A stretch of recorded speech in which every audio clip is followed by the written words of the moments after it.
Rusija, grad Sankt Peterburg. Drevne građevine na ostrvu Vasiljevski.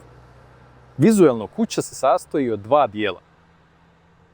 Gornja polovina kuće, donja polovina. Linija koja bi trebala podijeliti visinu kuće na pola. Donji prozori su mali, prozorske daske u nivou asfaltne staze. Očigledno arhitekti nije bila namjera takav projekat.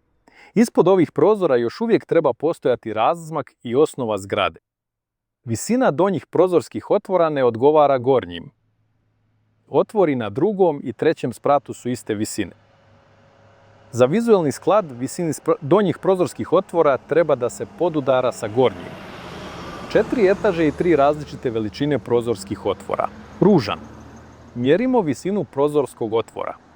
Hajde da uporedimo. Opet prozorske klupice su na nivou asfalta. Kakva prelepa vila, zabat, pilastri, štukatu. Ali prvi sprat opet viri iz zemlje. Prozorski otvori su bili veći. Oni su smanjeni. Nesrazmjerna visina donjeg dijela ne odgovara drugim spratovima. Prozorski otvori na donjoj etaži su nešto manjih dimenzija od gornjih. Ovim otvorima nedostaje visina. Da li je ovo zaista glavni ulaz u luksuznu vilu? Predivan dizajn centralnog dijela. A tako mala niska vrata, nema trema ili stepenica. Pa dalje niz ulicu sve zgrade su također pale u zemlju.